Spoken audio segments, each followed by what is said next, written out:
to the whole area where people are partying, and everyone's dressed like a complete fucking moron. And I was like, oh, thank you. I'm happy I'm not wearing my Mass Effect t-shirt. But yeah, no, yeah. So if you came, I'm dressing you up. Basically, that's what I'm saying. Ooh, yeah. I want to do DMT. I want to smoke DMT. That's what I want. I want to see those fucking machine elves. They have DMT menus there.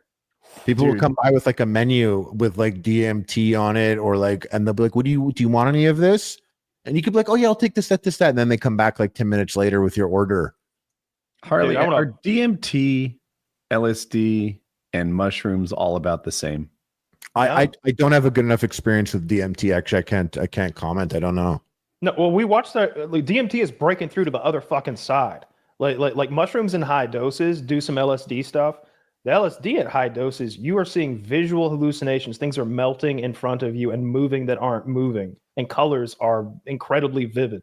But DMT, you're going unconscious to another realm and time, and you are seeing all sorts of crazy shit. Your entire reality is gone. You go to another place and talk to people. Remember that guy that did it in our hangout, and he's flying through golden waterfalls and drooling on himself? That is not mushrooms. That. Ketamine will get you there. Well, it's an animal tranquilizer. So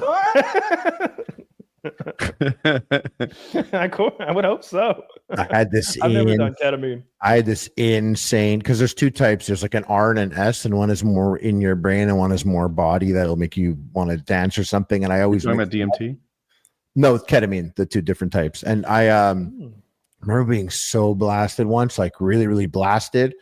And I saw a buddy of mine that I hadn't seen in a while, and he was so blasted, and I was like, yo, what up? And like I slapped hands like that, like a handshake. And then like just instinctually we both slapped the other hand. So now our hands were like together, and then we like put them together. So it was all four of our hands, like a pile of our hands. And he's like a weird guy. And now I was really seeing how weird he is. And I was like, this is a particularly weird moment for me. And I really, truly believed, like, I'm like, oh shit. And I was like, none of this is real. Oh my God. I actually think I found a portal out of the simulation. And I'm not a guy who's like, we live in a simulation. I never thought that, but I was like, holy shit, it's actually true. I think we are. And I'm like, oh my God, I actually have access out right now. And our hands are here to this. And I'm having these thoughts. And he's looking at me so weird. He's like, he looked scared. He was like, he was also blasted. He's like, are you feeling this right now? That it accelerated it, dude. My hands are here. I felt though my hands like under my ears, like about to pull off a mask, something like I'm like, I'm literally about to leave right now. I'm out of the program. And then I was doing it, and I feel my fingers like pushing it up. And then I was like, wait, stop. I don't know if I'm ready for what's there. I don't know if I want to leave this place. Blue pill. I'm like, I that steak looked fucking great in that restaurant. I have access to restaurants with steak. I don't need a fuck Zion, bro. You don't need that. I'm not doing it. But no, I really felt my fingers like under, like about to pull a helmet off. I was like, whoa. And he was there. He was like, do you feel this? And I was like, it was sick. And then someone put on a song, and we were like, oh, we like this song. Yeah, it's scary and fun. I've watched a lot of videos about people going through and seeing the machine elves and all these theories about what they are. Whether they're like you're experiencing what death is, like those are like souls that are dead, or if they're actual, or if they're because a lot of people report this, that they see these elves when they use it, and the elves are like super helpful. They're trying to guide you through your like fucked upness. They're reassuring. They're not scary, and it's often reported by like all around the world by different people. About DMT. I've never even seen it. You've never spoken to the elves? No, I've never spoken to the elves, but I want to. I got questions. Oh, I talk to those fucking guys. They're chill. They're pretty cool. Like playing Commander with them. Hey. Playing a whole game. Some of them are playing like some degenerate blue decks, but they're cool guys, man. I like to imagine that this other universe, parallel universe, advanced society, machine elves, and in everyone's house, machine elf house, they have a little DMT ball that is a portal window to our society. And whenever someone takes DMT, it pops up on their little ball, and they're like, "Oh, look, someone's there. Yeah, there's someone doing DMT," and they come over and they're like, "Hey, you're gonna be okay, bud. You're good, dude. You're doing great. You're doing awesome. Stick with it. The machine elves love you." And then you're like, ah, ah. And you barf? Do you barf yourself ever with that? How close is DMT to ayahuasca? So ayahuasca makes you like violently ill before it kicks in, seemingly, or as it's kicking in, because you're drinking all that jungle juice. It's a big fucking glass, a goblet or whatever, clay pot that you're drinking out of. But we had a guy in our Patreon hangout, link down below if you want to join, who was doing DMT while we watched. He's smoking it, and he took like I was hyping him up. I'm like, "Come on, dude, break on through to the other side," and he like took a couple big hits, and I was like trying to guide his like vision quest for him, and I'm like, "There's a waterfall right in front of you. You're standing ankle deep in warm, pure, clear water. And as you walk forward and look up, the waterfall's flowing over your face. And it's not water anymore. It's gold. Gold. And as you spread your arms, you fly up through the waterfall. Do you see it?" And he's like, "Oh my God. Oh my God, it's beautiful." Cal did really well. I was there. And then Dirty joins the call and he goes, "You're on fire! You're on fire! And it hurts!" Yeah, Dirty literally joined. It was like, "Nightmare, nightmare." And it's just like,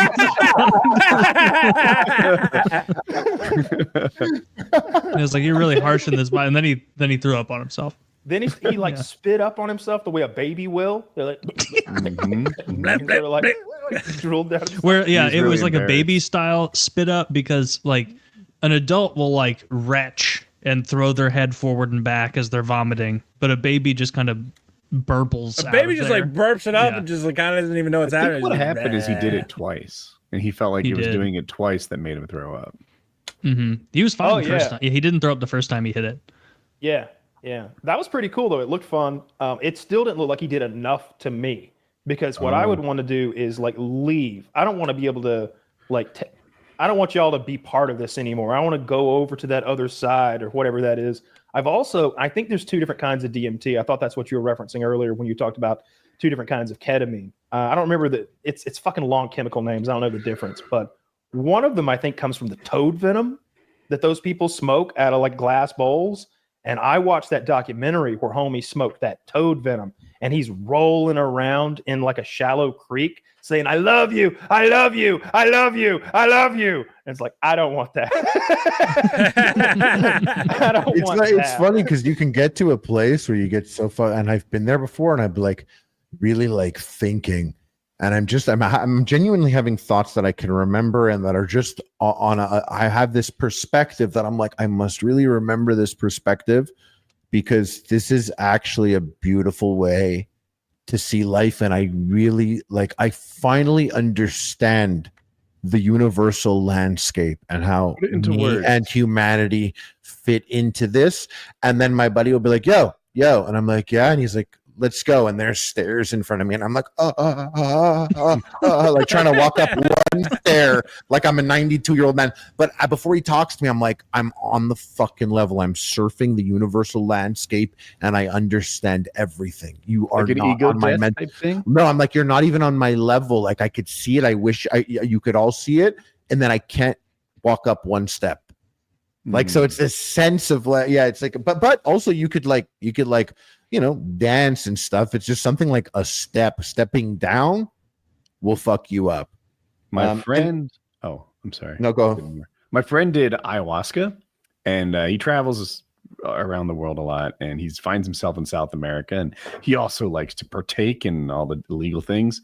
So he decides to do ayahuasca, and it had a semi-lasting effect for like weeks or months on the way that he viewed the world. He just felt like all the trees and the birds are interconnected. He felt like they were communicating to each other via the root systems and scents and stuff like that. And that when he was in ayahuasca, when he was doing ayahuasca in the woods, he was part of that system, that he had plugged into all the trees and mushrooms and moss and things like that. He came back home, immediately lists his dirt bikes for sale.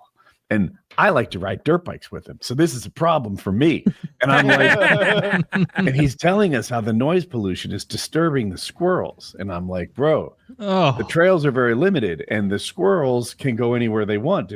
If they choose to be by where the trail system is, then that's something they enjoy. They can always just go where the dirt bikes aren't. And he's like, all right, this is making some sense. Okay. I did talk him down from selling his dirt bike. He had a spiritual awakening and you talked him out of it? Yeah. Fuck, man. That's He's awesome. like, dude, I'm like connected to the world and every living creature. You're like, dude, we got to ride dirt bikes. Knock it off. Woody's right, though. Woody's right. Oh, okay. Thanks, Woody. He's like, Woody, I had such a crazy awakening. And you're like, that's awesome, man. I'm so happy for you. He's like, I think I'm going to quit this hobby. And you're like, well, let's not be rash. Yeah, come on, man. Let's not be crazy. Let's undiscover the great awakening here. Yeah. Good work, Woody. You really brought him back down to the crippling shit reality we live in. He's like, I'm like elevated. I've like found the spirit of shit. There's nothing but dirt bikes for us here. There's nothing else. All right, fine. He's really good at it. He probably got back on his dirt bike. Was like, yeah, this is awesome. Fuck that. This is pretty good. Dude. It's not bad. Oh, yeah. He was probably like 40 seconds into that first ride. And he's like, nature's so gay. Yeah. I'm back. I'm back in the world of the machines infinite and cosmos, gasoline. man. Yeah. I'm back in the world of diesel and advanced electronics. Yeah, that's awesome. Oh man, you're a really shitty friend, Woody. That's fucking hilarious. my buddy woke up from the grind that we're all trapped in, and I brought him right back in. It is a very serious concern, though. Like I've seen a buddy who was pretty funny take drugs and then be very serious about being a R&B singer. And nothing about him. Nothing about him was ever that. How is that not the funniest thing imaginable? If only, and it took me a while to really be like, yeah, he's not joking. Can you imagine if I went to the desert and did ayahuasca and I came back and like tried to be Usher? That's the funniest. That's the funniest possible. No, Yeah, but the what funniest possible thing would be, and then you are as good. And you are successful. Yeah. I think you should try it, man. Yeah, you're like paying Woody and Kyle. You're like, yeah, take all the videos down. Here's a couple bucks, guys. Take all that shit down. I can't have that out there. Yeah, I got to go grab my crotch with Usher at MSG right now. And P. Diddy. Yeah, I've never dabbled with those intense hallucinogens. I did a small amount of mushrooms in college once with my weirdo roommate. And it never advanced past the point of like I didn't know how much I was taking. I didn't know anything. That's a lot, though. Like mushrooms is a scary drug. Well, that's what I'm saying is like I didn't take the amount required to go on a crazy trip. Like it was really just season 1 of It's Always Sunny breathing at me. I stayed in my dorm room the whole time. He just offered it. He offered it to me like at night on like probably like a Tuesday. I took it. A thing I can't relate to about Harley's experience. I'm sorry, Kyle. Like. I like a really safe environment, and Harley likes to go out in public in strange places with loud music, and that's the opposite of me. Dressed like a gay M. Bison. Well, okay, we have something in common. We took like 2 grams of mushrooms, and we just saw cool colors. Like the green grass looked extra pretty, and the blue sky looked really, really beautiful. Like you turned the contrast up and made everything nice. Maybe even a little bit of a haze around it, or an aura, not an aura, haylo around. Yeah, definitely. And the saturation, like vibrations or like brightness around people or things. But then, like a couple years after that, I took a 1/4 ounce, and that's when I had that demon trip. 7 grams. I ate a 1/4 ounce, and then we went for a drive. I went. I was right. What do they call it? When you, what do they call it when you heroic dose? Is that a heroic or heroes dose? That's over 5, right? You're right. And then that's when I passed out at Walmart. Over 3. Crashed into that sunglass